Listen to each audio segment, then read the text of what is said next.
자, 여러분, 안녕하세요. 경제학장 박사입니다.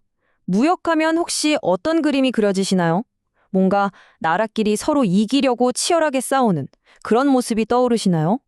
오늘은 바로 그 오해를 완전히 풀어드릴 겁니다. 어떻게 모든 나라가 무역을 통해서 함께 더 잘 살게 되는지 그 아주 신기하고 놀라운 원리를 파헤쳐 볼 거예요. 오늘의 주제, 바로 무역의 이익입니다. 많은 분들이 무역을 한정된 파일을 누가 더 많이 가져가나 싸우는 그런 제로섬 게임이라고 생각해요. 그러니까 한 나라가 이득을 보면 다른 나라는 반드시 손해를 봐야 한다. 이렇게 해요. 과연 이게 사실일까요? 오늘 이 설명이 끝날 때쯤이면 그게 아니었구나 하고 생각이 확 바뀌실 겁니다. 네, 좋습니다. 그럼 지금부터 국제 경제를 이해하는 데 있어서 가장 기본이면서도 가장 중요한 핵심 열쇠를 함께 찾아 떠나보시죠. 우리가 뉴스에서 보는 환율이 어떻고 무역 분쟁이 어떻고 하는 복잡한 이야기들 있잖아요. 그 모든 걸 이해하려면 바로 모든 것의 시작점으로 돌아가 봐야 합니다. 그건 바로 나라들은 도대체 왜 서로 물건을 사고 파는 걸까? 하는 아주 근본적인 질문이에요. 이 질문에 대한 답이 바로 국제 경제학의 심장이라고 할 수 있습니다. 자, 이 왜라는 질문에 답하기 위해서 우리 한번 반대 상황을 머릿속에 그려볼게요. 한번 상상해 보세요. 만약 모든 나라가 국경을 굳게 닫아 걸고 다른 나라랑은 일절 교류 없이 오직 자기 나라에서 만든 것만 쓰고 먹고 하면서 살아가는 세상. 어떨까요? 이걸 경제학적인 용어로는 완전한 자급자족 상태라고 부릅니다. 이렇게 혼자 모든 걸 해결해야 하는 나라의 경제는요, 바로 이 그래프 하나로 딱 설명이 됩니다. 여기 바깥쪽으로 볼록한 선 보이시죠? 이게 바로 생산 가능 곡선이라는 건데요. 말 그대로 한 나라가 가진 모든 자원과 기술을 총동원했을 때 만들어낼 수 있는 두 가지 상품의 최대 조합을 보여주는 선이에요. 이게 뭐냐고요? 어렵게 생각하실 거 없어요. 그냥 그 나라 경제의 가능성 메뉴판이다 이렇게 생각하면 아주 쉽습니다. 우리한테 주어진 자원은 한정되어 있으니까 자동차 X제를 한 대 더 만들려면 스마트폰 Y제 생산을 줄여야 하잖아요. 바로 그런 선택의 상황을 보여주는 거죠. 자, 무역이 없으면 어떻게 될까요? 당연히 이 메뉴판 안에서 생산하고 또 그 안에서 소비해야만 합니다. 다른 선택지가 없으니까요. 그래프에 있는 A1 지점이 바로 그 최적의 지점이에요. 우리가 생산할 수 있는 한계선과 국민 전체의 만족도가 가장 높아지는 지점, 그러니까 저 얇은 무차별 곡선이 딱 하고 만나는 점이죠. 이 무차별 곡선이 바깥으로 갈수록 더 행복하다는 뜻인데 결국 A1이 무역 없이 혼자서 누릴 수 있는 최대의 행복 지점인 셈입니다. 그런데 말이죠. 만약 이 나라가 이것도 하고 저것도 해야지 하는 생각을 버리고 자기가 진짜 제일 잘하는 딱 한 가지에만 모든 힘을 집중, 즉 특화한다면 과연 어떤 일이 벌어질까요? 제가 아주 재미있는 비유를 하나 들어볼게요. 여기 요리 실력은 거의 신의 경지인 셰프가 있어요. 근데 이분이 컴퓨터 코딩은 그냥저냥 해요. 반대로 천재 개발자가 한 명 있는데 이 친구는 요리만 했다 하면 토스트도 태워 먹는 요리 똥손입니다. 자, 이 두 사람이 각자 자기 요리도 하고 코딩도 하는 게 나을까요? 아니면 셰프는 요리에만 집중하고 개발자는 코딩에만 집중하는 게 더 나을까요? 그렇죠. 바로 그겁니다. 방금 우리가 이야기한 게 경제학에서 말하는 특화라는 개념이에요. 각자 가장 잘하는 일에 집중하는 것.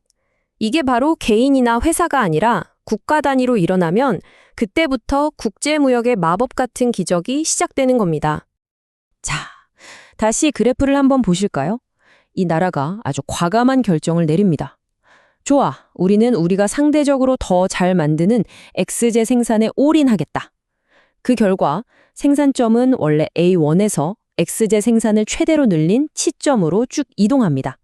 이제 이 나라는 그야말로 X제 부자가 된 거죠. 그런데 문제가 하나 생겼네요. 이제 이 나라 창고에는 X제만 가득 쌓여 있는데 그럼 Y제는 어떻게 구하죠? 바로 이 순간 무역이라는 마법이 등장합니다. T점에서 엄청나게 생산한 X제를 세계 시장에 내다 파는 겁니다. 그리고 그 돈으로 우리한테 필요한 Y제를 사오는 거죠. 그랬더니 와, 보세요. 기존의 꾸불꾸불한 생산 메뉴판을 훌쩍 뛰어넘는 새로운 직선의 소비 메뉴판, 즉 교역선이라는 게 생겨났습니다. 이건 이전에는 아예 선택지에 있지도 않았던, 꿈도 꿀 수 없었던 새로운 가능성이 열린 거예요.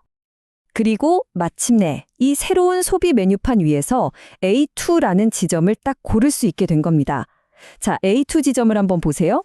무역이 없던 시절에 누릴 수 있었던 최대 행복 지점 A1보다 훨씬 더 바깥쪽에 있는 무차별 곡선 위에 있죠? 이게 무슨 뜻이냐? 바로 나라 전체의 만족도, 즉 행복 수준이 확 하고 올라갔다는 뜻입니다. 생산 능력은 똑같은데도 말이죠. 이게 바로 무역의 이익입니다. 교환을 통해 모두가 더 행복해지는 마법.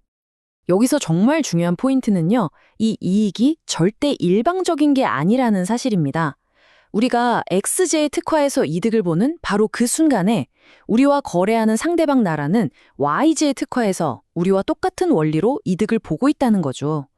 결국 무역은 한쪽이 이기면 한쪽이 지는 게임이 아니라 양쪽 모두를 이전보다 더 나은 상태로 만들어주는 윈윈 게임이라는 겁니다. 우리가 맨 처음에 던졌던 질문, 이제 답이 나왔죠? 자, 이 간단한 모델 하다가 우리에게 세상을 보는 어떤 새로운 관점, 새로운 렌즈를 끼워주는 걸까요? 그 통찰을 한번 정리해 보겠습니다. 교과서에 나오는 바로 이 한 문장이 핵심을 정확하게 짚어주고 있습니다. 양국 모두 무역의 이익을 얻게 되므로 세계 전체의 후생은 명백히 증가하게 된다. 각자 잘하는 것에 집중하고 서로 교류할 때 이 세상 전체의 파이가 더 커진다는 것. 이게 바로 국제경제학이 우리에게 주는 가장 중요하고도 위대한 메시지입니다. 국제경제학, 그래프 나오고 수식 나오고 하니까 괜히 어렵고 복잡하게만 느껴지실 수 있어요. 하지만 오늘 보신 것처럼 그 핵심 원리 하나만 딱 꿰뚫고 나면 세상을 보는 눈이 완전히 달라집니다. 이건 마치 세상을 이해하는 일종의 슈퍼파워를 얻는 것과 같아요. 갈등과 경쟁이 아니라 협력과 교류가 어떻게 우리 모두를 더 풍요롭게 만드는지 이해하게 되는 거죠. 그러니까 절대 포기하지 마시고 저와 함께 계속 탐험해 나가시면 좋겠습니다. 오늘 분석은 여기까지입니다. 하지만 마지막으로 아주 중요한 질문 하나를 여러분께 남겨두고 싶네요. 자, 나라 전체는 분명히 더 부유해졌어요. 그런데 그 늘어난 이익이 과연 그 나라 안에 있는 모든 농부, 노동자, 기업가에게 골고루 공평하게 돌아갈까요? 이 질문에 대한 답은 우리가 다음 시간에 함께 풀어볼 아주 중요한 숙제입니다. 기대 많이 해주세요.